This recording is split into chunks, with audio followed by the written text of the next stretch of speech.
আমি পরে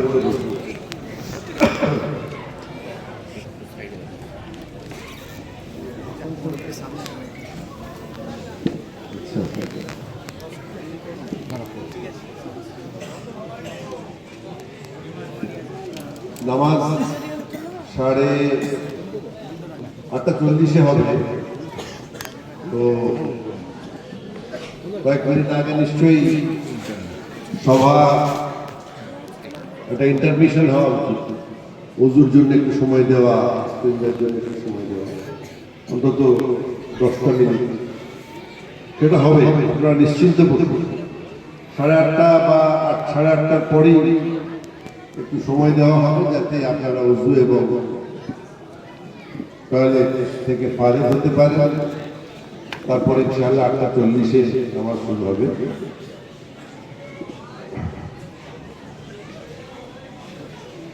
আমরা শুরু করব। আসসালামু আলাইকুম ওয়া রাহমাতুল্লাহি ওয়া বারাকাতুহু। নাহমাদুহু ওয়া নাস্তাঈনুহু ওয়া নাস্তাগফিরুহু ওয়া নু'মিনু বিহি ওয়া নাতাওয়াক্কালু আলাইহি ওয়া না'উযু বিল্লাহি মিন শুরুরি আনফুসিনা ওয়া মিন সাইয়্যাতি আ'মালিনা। মান ইয়াহদিহিল্লাহু ফালা মুদিল্লা লাহু ওয়া মান ইউদ্লিলহু ফালা হাদিয়া লাহু। ونشهد أن لا إله إلا الله وحده لا شريك له ونشهد أن محمدا عبده ورسوله। মাননীয় সভাপতি সাহেব, আজকে সভার সভাপতি তথা মাদ্রাসা তাসিমুল উলুমের সভাপতি, সম্পাদক এবং সদস্যবৃন্দ, দাতা, সহযোগী, ছাত্র এবং এলাকার মানুষ যারা এসেছেন তারা, সম্মানীয় অতিথি বক্তা যারা এসেছেন তারা, সকলকে আমি আমার আন্তরিক সালাম ও শ্রদ্ধা জানাচ্ছি। সময় যেহেতু কম, আমি খুব বেশি ভূমিকা আপনাদের করব না। দু একটা জিনিস শুধু আমি আলোচনা করছি মাত্র। আপনারা জানেন যে এই প্রতিষ্ঠানের প্রতিষ্ঠাতা মুফতি আনসার আলী মোল্লা সাহেব, তিনি আমার শিক্ষক। আমি তার কাছে পড়েছি। পরবর্তীকালে তিনি আমার আত্মীয়, অর্থাৎ আমার নিজের মামার মেয়ের সঙ্গে তার বিবাহ হয়, অর্থাৎ মাসুদ, মাহবুব, এরা আমার ভাগনা, ওর বোনেরা আমার ভাগ্নি, আমার নিজের মামাতো বোন, আমার নিজের বোনের মতোই আমরা একসঙ্গে মানুষ হয়েছি। তো তার সম্পর্কে আমি শিক্ষক হিসেবে দু একটা কথা বলতে পারি, আর তার সম্পর্কে তার আধ্যাত্মিক দিকটার কথা আমি আমার মুখে শোভা পাবে না। শুধু এইটুকু বলতে পারি যে আমার আব্বা যখন কোনো অসুবিধায় পড়তেন, মুসিবতে পড়তেন, তখন তিনি মুফতি আনসার আলীকে বলতেন, ও বাবু, তুমি আমার এই মুসিবতের জন্য দোয়া করো। তাহলে বুঝতেই পারছেন যে যারা গুণী মানুষ তারা গুণী মানুষদেরকে চেনে। সেই জন্য জহুরি জহর চেনে বলে একটা কথা আছে। আমার আব্বা এই মানুষগুলোকে তিনি খেয়াল করতেন যে কোনো মুসিবত এলে কাকে দোয়া করার জন্য বলতে হবে। আমি জানি বিশেষ করে উনি তাদেরকে ফোন করতেন যারা মুসলিম, ইসলাম গ্রহণ করেছে, নিজের ধর্মকে ত্যাগ করে, পরিবারকে ত্যাগ করে দিয়ে যারা ইসলাম কবুল করে নামাজি পরহেজগার হওয়ার চেষ্টা করছেন, তাদেরকে উনি দোয়া করার জন্য বলতেন। আমরা যাদেরকে আধ বাংলা মনে করি, খ্যাপা মনে করি, খ্যাপা মাস্টার, উনি একজন খ্যাপা মাস্টারকে ফোন করতেন, যোগ মাস্টার তুমি আমার জন্য দোয়া করো। উনি জানতেন এ পাগল নয়, এ আল্লাহর খাস বান্দা, মজজুব। আমি একজন খ্যাপা মাস্টার মশাইয়ের কথা বলছি, যার বাড়ি 24 পরগনার কৃষ্ণচন্দ্রপুর। আমি কিন্তু অগোছালো কথা বলছি, আজকে ভূমিকা টুমিকা নেই, অগোছালো কথা বলছি। আল্লাহর ক্ষমতা কত বড় এইটা যদি জানতে চান, তাহলে আপনাকে এই অন্তর দিয়ে আল্লাহকে দেখতে হবে। আর আল্লাহর ক্ষমতা কত অসীম সেটা যদি অনুভব করতে চান, তাহলে দুটো জিনিস করলেই আপনি অনুভব করতে পারবেন। কৃষ্ণচন্দ্রপুর এই লক্ষ্মীকান্তপুর লাইনে একটা গ্রামের নাম, লালপুরের পাশে। সেখানে একজন মাস্টারমশাই ছিলেন। সেই মাস্টারমশাই আল্লাহ মানতেন না, আল্লাহকে স্বীকার করতেন না, আল্লাহর কোনো অস্তিত্ব নেই, there is no existence of God, আল্লাহ বলে কিছু নেই, কোনো স্রষ্টা নেই, কোনো সৃষ্টিকর্তা নেই, সব কিছু প্রকৃতির দ্বারা হয়, everything is created by the nature, এটা অনেকে বিশ্বাস করতেন, তিনিও তাদের মধ্যে একজন ছিলেন। এই মাস্টারমশাই একদিন ঘুরতে ঘুরতে আমাদের বাড়ি এলেন, দাড়ি বাড়ি কিছু নেই, মাস্টার তিনি বললেন, করতে আছে আপনার কাছে আমার অনেক প্রশ্ন আছে, আল্লাহ আছেন? তো আব্বা তাকে বললেন, তুমি থাকবে না চলে যাবে? বলে আমি থাকবো। কতদিন থাকবো? বলে আমার এখন ছুটি আছে, আমি স্কুলের মাস্টার, আমি যতদিন বলবেন আমি থাকবো, এখন আমার 1 মাস ছুটি, থাকো। সেই মাস্টারমশাইকে বাড়িতে রাখলেন, রাখার পরে তার তালিম শুরু হলো আল্লাহর পক্ষ থেকে। তার আমার আব্বার সেই ক্ষমতা ছিল, তিনি একজন এমএ পাস মাস্টারমশাইকে তিনি তালিম দিচ্ছেন যে আল্লাহ ছাড়া এই বিশ্বের সবকিছু নিয়ন্ত্রিত হতে পারে না।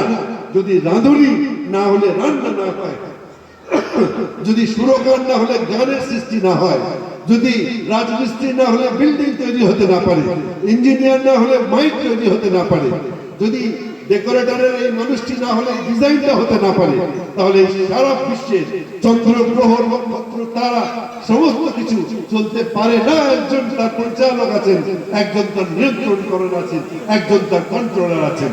এটা তার মাথায় যখন ঢুকলো, তিনি নামাজি হয়ে গেলেন, দাড়ি রাখলেন। এরপরে একদিন উনি শুনছেন যে শুনেছেন এই মাস্টার সিরাজ পাগল হয়ে গেছে। বললে আব্বা জলসায় গেছেন জয়নগর এলাকায়। বললে মাস্টার সিরাজ পাগল হয়ে গেছে কিরকম? বললে পাগল মানে এটা একটা কাণ্ড ঘটিয়ে ফেলেছে। বলে কি? বলে একদিন স্কুলে এসেছি শীতকালে একদিন এসে দেখছি ফুল গাছের কাছে ঘোরাঘুরি করছে স্কুলে, যে ফুল গাছের সঙ্গে কথা বলছে। বলছে, এই গোলাপ, তুমি কার সৃষ্টি? তুমি আল্লাহর সৃষ্টি নও, তুমি সেই মহান স্রষ্টার সৃষ্টি নও। ফুল তো কথা বলতে পারছে না। তখন সব ছেলেরা পাশ থেকে মাস্টারমশাইরা তাকাচ্ছেন। আমি সত্য ঘটনা বলছি, আমি কোনো মিথ্যা বাড়াবাড়ি করছি না, আপনারা মনে করবেন যে মিথ্যাবাদী কিন্তু কোনো স্থান নেই। তখন তিনি ফুলকে বলছেন, ফুল তোমার রং তো গোলাপি, তুমি কি সাদা ফুল হতে পারো না? সেই আল্লাহর হুকুমে আস্তে আস্তে আস্তে আস্তে ফুলের রং সাদা হয়ে যাচ্ছে। সবাই প্রত্যক্ষ করছে যে ফুল গোলাপি ছিল সে ফুল আস্তে আস্তে সাদা হলো কি করে? কয়েক মিনিটের জন্য তারপরে আবার সে তার পুরনো রঙে ফিরে এসেছে। আল্লাহকে যখন কেউ ভালোবাসবে, আল্লাহকে যখন কেউ স্বীকার করবে, তখন তাকে আর অস্বীকার করানো সম্ভব হবে না। আমাদের দেশে যখন নাস্তিকবাদের প্রভাব পড়েছিল, যখন কমিউনিস্ট পার্টির প্রভাব পড়েছিল, যখন মুসলিম ছেলেরা দলে দলে কমিউনিস্ট পার্টিদের নাম লেখাচ্ছে, তখন জন্ম হয়েছিল গোলাম আহমদ মুর্তজা আর মুফতি আনসার আলী মোল্লা সাহেবের। শিরক, বিদআত এবং বেঈমানিকে খতম করবার জন্য তারা লড়াই করেছিলেন। সেই লড়াইয়ের সাথী ছিলেন শ্বশুরের সাথী জামাই, জামাইয়ের সাথী শ্বশুর, একসঙ্গে সভা করতে গেছেন। তিনি শিরক এবং বিদআতের বিরুদ্ধে কথা বলছেন বলে জগৎবল্লভপুরে তাদের দুজনকে রাত্রেই খুন করে দেওয়া হবে। ঠিক হয়ে গেছে, আজ রাত্রেই খুন করে দেওয়া হবে। সঙ্গে ছিল আমার আরেক বোনাই, যার সঙ্গে আমার নিজের বোনের বিয়ে হয়েছে, কালী শামসুদ্দিন। জগৎবল্লভপুরে সবাই ষড়যন্ত্র করে নিয়ে যাওয়া হয়েছে। কারা নিয়ে গেছে, কি বৃত্তান্ত, সে কথা আমি বলতে চাইছি না। তারপরে সঙ্গীকে গোলাম আহমদ মুর্তজা মরহুমের সঙ্গে মরহুম মুফতি আনসার আলী মোল্লা, সেখানে যখন ঠিক হয়ে গেছে আজ রাত্রেই এদেরকে মেরে দেওয়া হবে, এরা আমাদের রুটি কেড়ে নিচ্ছে, এরা আমাদের রুজি কেড়ে নিচ্ছে, এরা শিরক এবং বিদআতের বিরুদ্ধে বলছে, এরা ইসলামের পক্ষে বলছে, তাওহীদের পক্ষে বলছে, রিসালাতের পক্ষে বলছে।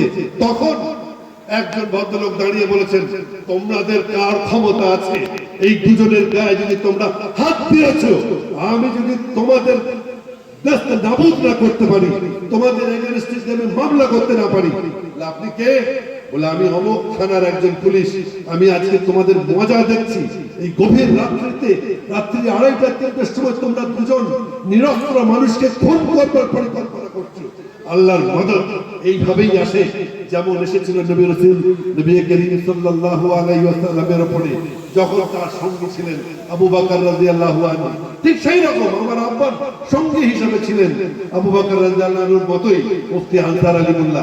আপনারা দেখেছেন কোরআনের সেই আয়াত আছে, যখন তিনি বিপদগ্রস্ত, যখন তিনি ভয় পাচ্ছেন, তখন কি বললেন? আল্লাহ লা তাহজান ইন্নাল্লাহা মা'ানা, সেই আল্লাহ সাহায্য এসেছিল, মুফতি আনসার আলী সাহেবের উপরেও সেই সাহায্য এসেছিল, কিন্তু কঠিন সংগ্রামটা করতে হতো। এই এলাকায় আপনারা জানেন শিরক এবং বিদআতের প্রভাব কেমন। এখনো মানুষ যখন কোনো বোঝা চলে তখন বলে ইয়া আলী বলে একটা মাথায় বোঝা চলে। শিরক যখন সে কোনো ভারী কাজ করে তখন বলে ইয়া গৌস, ঈমান নষ্ট হয়ে যেতে পারে। তাহলে আলী এবং গৌস কখনো ইসলাম হতে পারে না। যদি বলার অনুমতি থাকতো তাহলে তো আমরা ইয়া মুহাম্মদ বলতাম। ইয়া মুহাম্মদ বলারও পারমিশন নেই, ইয়া আল্লাহ ছাড়া আর কিচ্ছু বলার যেখানে পারমিশন নেই। সেই লড়াইটা করেছিলেন মুফতি আনসার আলী মোল্লা এবং গোলাম মোহাম্মদ মুর্তজা রাহিমাহুল্লাহ। সেই জন্য আসুন আমরা এই কথা আগে ঠিক করি, মাদ্রাসা প্রতিষ্ঠা করি, যাই করি না কেন নিজেদের ঈমানকে আগে ঠিক করতে হবে।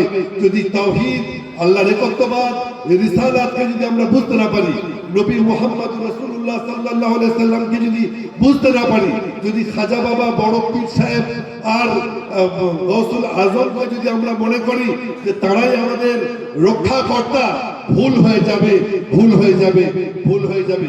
সমস্ত ক্ষমতা সেই আল্লাহ। আমি একটা ঘটনা দিয়ে বলছি, আপনারা জানেন বাদশা বাবর তার একমাত্র প্রিয় সন্তান হুমায়ুন চরম অসুস্থ, এত অসুস্থ যে ডাক্তার, হাকিম, বৈদ্য তারা এসে বলে গেল হুমায়ুনের বাঁচার কোনো আর আশা নেই। বয়স মাত্র তার 20 বছরের কাছাকাছি। তখন হুমায়ুনের জন্য তার বাবা বাবর দোয়া করছেন আল্লাহর কাছে। সব আলেম ছিলেন, সব আলেম হাফিজ, দু একটা লোক বদমাইশ ছিল মোগল পিরিয়ডে। আমরা কিন্তু সবাইকে বলেছি যে এরা ছিল হিন্দু বিদ্বেষী, এরা ছিল বন্দী ধর্ষণকারী, এরা ছিল হিন্দু মেয়েদের ধর্ষণকারী। ভুল, ভুল এবং ভুল। সেই ইতিহাস আপনারা শুনেছেন। বাবর কোরআনের হাফেজ ছিলেন, আলেম ছিলেন, হাজি ছিলেন। তারা আল্লাহর কাছে দোয়া করলে দোয়া তো কবুল হবে। যেমন আওরঙ্গজেব রাহমাতুল্লাহ আলাইহি বিখ্যাত আলেম ছিলেন, বিখ্যাত পণ্ডিত ছিলেন, যিনি রাজকোষ থেকে টাকা নিতেন না, নিজে হাতে কোরআন কপি করে তার ইনকাম তিনি খেতেন, নিজে হাতে টুপি সেলাই করতেন। তাকে বলছে হিন্দু বিদ্বেষী, তাকে বলছে হিন্দু মহিলাদের ধর্ষণকারী। ভুল ইতিহাস। আপনাদের ইতিহাসের পাঠ অন্য সময় হবে। আমি শুধু এটুকু বলতে চাই, সেই বাবর হাত তুললেন, হে আল্লাহ, আমি বাবর, আমি বাদশাহ, আমি তোমার কাছে হাত পাচ্ছি। আজ আমি ভিখারি, আমার সব আছে, আমার সন্তান চাই। যদি তুমি আমার সন্তানকে না বাঁচাও তাহলে আমি আর কোথায় বাঁচবো না। যদি আমার সন্তানের আয়ু তুমি দিতে না পারো তাহলে আমার আয়ু থেকে তুমি ওকে আয়ু দাও, আমার সন্তানকে তুমি দীর্ঘজীবী করো। তাতে যদি আমার আয়ু তুমি নিতে চাও নাও। এটা না বললেও হয়তো হতো। আস্তে আস্তে বাবর অসুস্থ হলেন, হুমায়ুন সুস্থ হলেন। এই ঘটনা ইতিহাসের ঘটনা, সাধারণ বইয়ে কথা পাবেন না। আমার বয়স যখন 13 বছর, তখন আমি অসুস্থ হয়ে আমি বিছানায় শয্যাশায়ী হয়ে গেলাম। আমাকে বাঁচানোর আর কোনো ডাক্তার নেই। আমার নিজের নানা ডাক্তার, তিনি বললেন, ও জামাই, ইয়াসিন আর বাঁচবে না। আমার বড় বড় সব ডাক্তাররা কলকাতার NRS মেডিকেল কলেজ থেকে সব গেলেন, বদ্যিরা এলেন, হাকিমরা এলেন, বললেন এর যে রোগ হয়েছে বাঁচার কোনো সম্ভাবনা নেই। আমার আব্বা একদিন হাত তুললেন আল্লাহর কাছে তাহাজ্জুদের নামাজে। আমি বলেছি দুটো কাজ করলে আল্লাহকে চিনতে পারবেন আর আপনার সমস্যার সমাধান ইনশাআল্লাহ হবে। সবশেষে ওটা বলবো, দুটো কাজ মনে রাখবেন।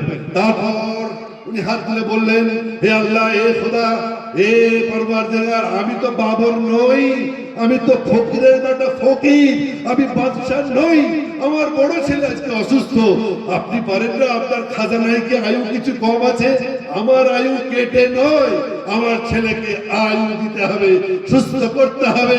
এবং তিনি নামাজ পড়ার পরে যখন আমার মাকে বলছেন, শুনছো, আমার ছেলে বাঁচবে ইনশাআল্লাহ, কাল থেকে দেখবে সুস্থ হয়ে যাবে। আপনারা সামনে অবাক হবেন। পরের দিন সকালবেলায় আমি সুস্থ হইনি। পরের দিন সকালবেলায় একজন লোক এসে বললেন, মুর্তজা সাহেব, একটা কাজ করলে হতো না? বলে কি? বলে ছেলেটাকে হোমিওপ্যাথি দেখালে হতো না? বলে আরে, এই মেডিকেল কলেজের বড় বড় MD ডাক্তার ফেল, হাকিম সাহেবরা ফেল, বদ্যিরা ফেল, আর ইউনানি ফেল, আর আপনি বলছেন হোমিওপ্যাথি দেখাতে?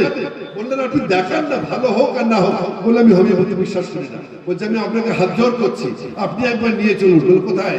বলে বালির ডাক্তার হাসান সাহেবের কাছে নিয়ে চলুন। তার বাড়ি নিমদিঘি উলুবেড়িয়া। আমাদের গাড়ি ছিল না, ট্রেনে করে আমাকে নিয়ে যাওয়া হলো। ডাক্তার হাসান সাহেব খুঁজে রোগী দেখছিলেন। তিনি বললেন, মুর্তজা সাহেব এসেছেন। কে মুর্তজা? বলে ওই ভক্ত সম্রাট মুর্তজা। বললেন এই সব বন্ধ করে দাও, উপরে নিয়ে চলো, আমি এখন রুগী দেখবো না। রুগী না দেখে তিনি উপরে গেলেন, তিনি ওষুধ দিলেন এবং বললেন এই ওষুধটা 1 বছর খেতে হবে, খাওয়ার পরে আপনার ছেলে ইনশাআল্লাহ সুস্থ হয়ে যাবে। বিশ্বাস করুন, আল্লাহর কসম, আমি সেই ইয়াসিন সাক্ষ্য দিচ্ছি, ওষুধ খাওয়ার কয়েক ঘন্টা পর থেকে আমি শুয়েছিলাম, বসলাম, 7 দিনের মধ্যে দাঁড়ালাম, 15 দিনের মধ্যে ভলিবল খেলেছি, 1 বছরের মধ্যে পাহাড়ে উঠেছি। এই সব ক্ষমতা কার? আল্লাহ। আল্লাহর এবং আল্লাহর সমস্ত বিশ্বাস আল্লাহর উপরে রাখুন। কোন পীর নয়, কোন গাউস নয়, কোন বড় পীর নয়, কোন বাগদাদ নয়, কোন আজমির নয়, সমস্ত কিছু সবকিছু নিয়ন্ত্রিত হয় আল্লাহর দ্বারা। সেই আল্লাহর উপর ভরসা রাখবেন, এটাকেই বলে তাওহীদ। আর যদি বলেন কি করলে দোয়া কবুল হবে, আমাকে কি পীর সাহেবের কাছে যেতে হবে? নো পীর, কাউকে দরকার নেই। আপনি নিজেই আপনার পীর, আপনি নিজেই আপনার আল্লাহর কাছে সাহায্য প্রার্থী হবে। দুটো কাজ করবেন, তাহাজ্জুদের সময় উঠে 2 রাকাত নামাজ পড়ে চোখ থেকে গরম অশ্রু বার করে বলবেন, হে আল্লাহ আমার কেউ নেই, তুমি ছাড়া কেউ নেই, হে আল্লাহ আমার আর কোনো দরজা নেই, একমাত্র দরজা তোমার, আমি তোমার কাছে এসেছি। নাম্বার 1। নাম্বার 2, আপনার যেমন ক্ষমতা হবে তেমন 20, 50, 100, 500, 1000, 1 লাখ, আপনি যেমন অর্থের মালিক আপনি সদকা করবেন গরিব মানুষকে। এই দুটো কাজ করে দেখুন, পৃথিবীর সমস্ত বাধাকে আপনি সরিয়ে দিতে পারেন। হাদিস থেকে প্রমাণিত আছে। আমি সেই গোলাম আহমদ মুর্তজার সন্তান, আমি সেই মুফতি আনসার আলী সাহেবের শাগরিদ। আমি আপনাদেরকে বলে যাচ্ছি, এই মাদ্রাসা একটা মডেল। এই মাদ্রাসা এমন কিছু কাজ করছে, এই খাদিজাতুল কুবরা এমন কিছু কাজ করছে যেটা আমাদের বাংলার জন্য একটা শিক্ষার মডেল। আমি অনেক জিনিস আমার ভাগনার কাছ থেকে শিখি। নাদওয়াতুল উলামার শাখা হিসেবে কাজ করছে, আমরা তার সাহায্য নিচ্ছি। অতএব মাদ্রাসার আকার ছোট দেখে বিচার করবেন না, কোনটার আকার বড়, কোনটা বিশাল বড়, কার 15 বিঘা জমি আছে আর কার 2 বিঘা জমি আছে, না, তার পড়াশোনা, তার আন্তরিকতা, তার পরিচালনা, তাদের ইখলাস, এগুলো দেখে আপনারা বিচার করবেন। এই প্রতিষ্ঠানকে বাঁচিয়ে রাখার দায়িত্ব আপনার, আমারও। যেহেতু আমার উস্তাদের এটা প্রতিষ্ঠিত প্রতিষ্ঠান, আমি আপনাদের সঙ্গে আছি, থাকবো ইনশাআল্লাহ মৃত্যু পর্যন্ত। আমার আলাইলা ইল্লাল্লাহ।